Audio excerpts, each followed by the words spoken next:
Friends, இது Sunday afternoon vlog. பக்கத்தில் Indian store போக வேண்டிய வேலை இருந்தது. ஸோ நடந்தே போகலான்னால கூப்பிட்டேன். ஹஸ்பண்ட் வரலன்னு சொல்லிட்டாங்க. ஸோ நிதின் அவங்கக்கிட்ட விட்டுட்டு ஒரு மீ டைம் வாக் மாதிரி கிளம்பிட்டேன். ரோட்டில் பார்த்திங்கன்னா நான் மட்டும்தான் இருந்தேன் சண்டேனால். இல்லைனா அப்பப்போ அங்கே வாக்கிங் போயிட்டுருப்பாங்க யாராச்சும். ஆனால் யாருமே இல்லை. மார்னிங் நல்லா மழை பெஞ்சதுனால ஆஃப்டர்நூன் சூப்பராக இருந்தது கிளைமேட்.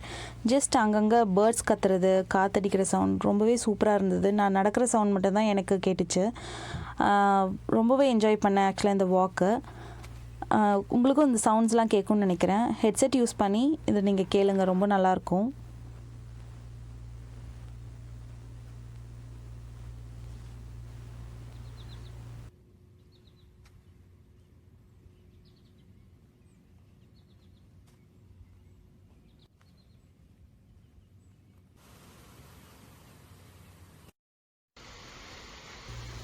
இந்தியன் ஸ்டோரில் வாங்க வேண்டியது ரொம்ப இல்லை. நான் ஆக்சுவலாக பக்கத்துலேயே இருக்கிறதுனால நான் எதுவும் வாங்கி ஸ்டாக் பண்ணுறதில்ல.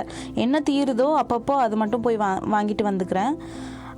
கொஞ்சம் தூரமாக போய் வால்மார்ட்டோ இல்லை வேறு ஐட்டம்ஸ் வாங்குறது மட்டும் லிஸ்ட் போட்டு போய் வாங்கிட்டு வந்து ஸ்டாக் பண்ணிக்கிறேன். இப்போ வந்து என்னென்னு பார்த்தீங்கன்னா, இங்கே ஜாம் ப்ரிசர்வ் அப்படின்னு சொல்லிட்டு நம்ம யூஸ் பண்ணுறோம்ல, ப்ரிசர்வ்னு சொல்லிட்டு நான் இங்கே வந்து தான் ஆக்சுவலாக கேள்விப்பட்டேன். இது ரெண்டுத்துக்கும் வந்து நம்மளுக்கு என்ன டிஃப்ரென்ஸ் அப்படின்னு பார்த்தீங்கன்னா, ஜாமில் வந்து 45% ஃப்ரூட், அப்புறம் வந்து 55% வந்து சுகர் இருக்குது. அதை வந்து சாஃப்டாகவும் வந்து அந்த ஸ்ப்ரெடபிள் கன்சிஸ்டன்சி வரணுங்கிறதுக்காக அதில் வந்து பெக்டின்னு சொல்லிட்டு ஒரு இன்க்ரீடியன்ட் ஆட் பண்ணுறாங்களாம். அதனால தான் வந்து அதில் சுகர் கண்டென்ட்டும் வந்து அவ்வளோ அதிகமாக இருக்குது.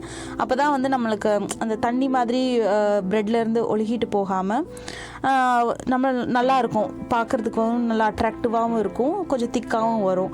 ஆனால் ப்ரிசர்வில் வந்து அப்படி இருக்காது. ப்ரிசர்வில் வந்து ஃப்ரூட்ஸ் வந்து சங்க்ஸாக அப்படியே பெரிய பெரிய சங்க்ஸாக போட்டிருப்பாங்க.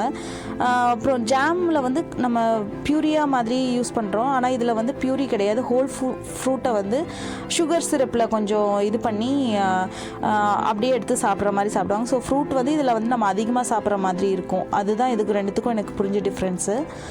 இதை வந்து நம்ம ப்ரெட்டில் மட்டும் இல்லை, இப்போ கேக்கு, சீஸ் கேக்கு அந்த மாதிரி இதிலலாம் கூட போட்டு சாப்பிட்லாம். அது ரொம்ப நல்லாயிருக்கும். சரி, இப்போ நான் வந்து ஸ்ட்ராபெரி சாஸ் பண்ணலாம் அப்படின்னு சொல்லிட்டு பிளான் பண்ணியிருக்கேன். நம்ம ஹேண்ட்பிக் பண்ணிட்டு வந்த ஸ்ட்ராபெரிஸ் தான் செய்கிறதுன்னு சொல்லிட்டு உங்களுக்கு சொல்கிறேன். டைம் பார்த்திங்கன்னா 3:30 ஆகுது. இந்த சாஸ் யூஸ் பண்ணி அதுக்கப்புறம் நான் சண்டே ஒரு ரெசிபியும் பண்ணி காமிக்கிறேன். சண்டேனா வெனிலா ஐஸ்கிரீம் யூஸ் பண்ணி ஒரு சண்டே ரெசிபி. இது வந்து நம்ம பறிச்சுட்டு வந்த ஸ்ட்ராபெரி தான். இது வந்து ஒரு அப்டேட்டாகவும் வச்சுக்கோங்க. ஒரு பறிச்சுட்டு வந்து 10 days ஆச்சு, ஆனால் ஃப்ரெஷ்னஸ் அப்படியே இருக்குது. இப்போ தான் இந்த வீடியோ நீங்கள் ஃபர்ஸ்ட் டைம் பார்க்குறீங்கன்னா என்னோடய ஸ்ட்ராபெரி பிக்கிங் வீடியோ டிஸ்கிரிப்ஷனில் இருக்குது லிங்க்கு, கிளிக் பண்ணி மிஸ் பண்ணாமல் பாருங்கள். இப்போ பார்த்திங்கன்னா ஒரு 1.5 cups நான் ஸ்ட்ராபெரிஸை வந்து சின்ன சின்ன பீஸாக கட் பண்ணி எடுத்து வச்சுக்கிட்டேன். ஒரு லோ ஃப்ளேமில் வந்து கொஞ்சம் நேரம் சாஃப்ட் ஆகிற வரைக்கும் விட்டுருங்க. இது கூட வந்து நம்ம ஒரு 1/4 cup சர்க்கரை ஆட் பண்ணிக்கலாம்.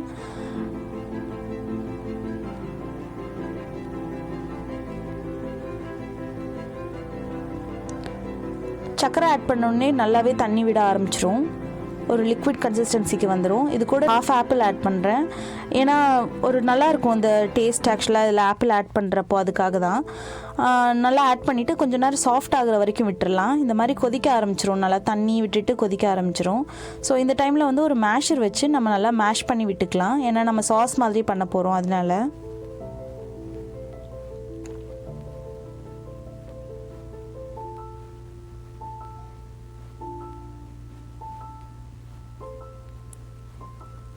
நல்லா கலந்து விட்டுட்டு இது கூட ஒரு 1 tablespoon லைம் ஜூஸ் ஆட் பண்ணிக்கலாம். இது ஏன்னா சுகர் வந்து கிறிஸ்டலைஸ் ஆகாமல் தடுக்கும்.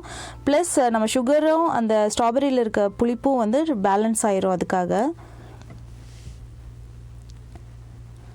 ஒரு 3 minutes விட்டிங்கன்னா போதும். ஒரு நல்ல திக்கும் லிக்விடுக்கும் நடுவில் ஒரு கன்சிஸ்டன்சியில் ஒரு நல்ல சாஸியாக ஒரு டெக்ஸ்சரில் ஃபார்ம் ஆயிரும். ஜஸ்ட் ஒரு 1 pinch சால்ட்டும் இதை கூட ஆட் பண்ணிக்கோங்க.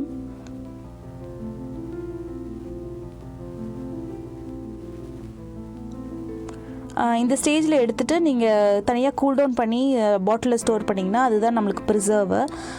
ஆனால் நம்ம இப்போ சாஸ் பண்ண போகிறதுனால இது ஒரு ஸ்ட்ரெயினரில் போட்டு நல்லா அந்த ஸ்மூத்தாக வர வரைக்கும் ஸ்ட்ரெயின் பண்ணி எடுத்துக்கலாம்.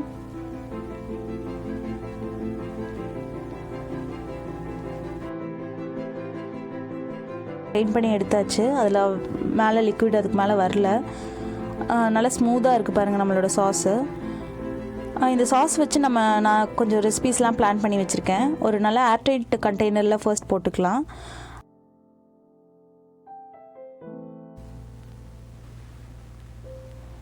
ஃப்ரூட் சண்டே எப்படி பண்ணுறதுன்னு சொல்லிட்டு பார்க்கலாம். இதுக்கு என்னெல்லாம் தேவைன்னா சாப்ட் நட்ஸு, சாக்லேட் மெல்ட் பண்ணி வச்சுருக்கேன். நான் வந்து டார்க் சாக்லேட் எடுத்திருக்கேன். உங்களுக்கு என்ன ஃப்ளேவர் சாக்லேட் பிடிக்குமோ அதை எடுத்துக்கோங்க. அதே மாதிரி ஃப்ரூட்டும் இதுவும் வந்து உங்களோட ஆப்ஷனல் தான். அப்புறம் நம்ம இப்போ பண்ணி வச்சுருக்க ஸ்ட்ராபெரி சாஸு, அப்புறம் வெண்ணிலா ஐஸ்கிரீம். தேவையான அளவு வெண்ணிலா ஐஸ்கிரீமை வந்து நம்ம கப்பில் ஃபர்ஸ்ட் ஃபில் பண்ணிக்கலாம். இதுக்கு மேலே வந்து நம்ம எடுத்து வச்சுருக்க ஃப்ரூட் போட்டுக்கணும். நம்ம எடுத்தோடனே வந்து சாஸ் ஆட் பண்ணக்கூடாது. அப்படியே பண்ணோன்னா நம்ம ஃப்ரூட் போடும்போது நம்ம ஃப்ரூட்டை வந்து தனியாக சாப்பிட்ற மாதிரி இருக்கும். சாஸஸ் வந்து ஈஸியாக ஐஸ்கிரீமோட மிக்ஸ் ஆயிரும்.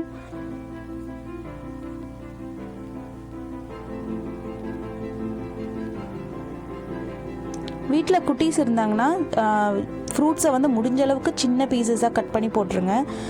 ஸோ இந்த மாதிரி சாப்பிட்றப்போ அவங்க ஈஸியாக ஃப்ரூட்ஸ் எடுத்து சாப்பிட்ருவாங்க. அதுக்கப்புறம் நம்ம எடுத்து வச்சுருக்க சாக்லேட்டும் இல்லை ஸ்ட்ராபெரி சாஸையும் மேலே ஊற்றிட்டு ஃபைனலாக வந்து நட்ஸ் வச்சு கார்னிஷ் பண்ணிடலாம். அவ்வளோதான், நம்ம ஈஸியான சண்டே ரெடி ஆயிடுச்சு. இது நம்ம சாப்பிட்றதுக்கு வந்து கடைக்கு தான் போகணும் அப்படின்னு சொல்லிட்டு இல்லை, ஒரு டைம் வந்து வீட்லேயும் ட்ரை பண்ணி பார்க்கலாம், டிஃப்ரெண்ட்டாக இருக்கும். நீங்கள் வீட்டில் ட்ரை பண்ணி பார்த்துட்டு எனக்கு கமெண்ட்டில் சொல்லுங்கள் எப்படி இருந்ததுன்னு சொல்லிட்டு. இந்த வீடியோ உங்களுக்கு பிடிச்சிருக்குன்னு நினைக்கிறேன். பிடிச்சிருந்தா லைக் பண்ணி ஷேர் பண்ணுங்கள். இன்னும் என் சேனலை சப்ஸ்கிரைப் பண்ணலைன்னா சப்ஸ்கிரைப் பண்ண மறந்துடாதீங்க. நம்ம செஞ்சு வச்சுருக்க ஸ்ட்ராபெரி சாஸை வந்து நல்லா ஏர்டைட் லிட் போட்டு மூடி ஃப்ரிட்ஜில் வச்சிடலாம். ஃப்யூச்சரில் வந்து இந்த ஸ்ட்ராபெரி சாஸ் பண்ணி ஒரு டிஃப்ரெண்ட் ரெசிபீஸ் உங்களுக்கு காமிக்கிறேன்.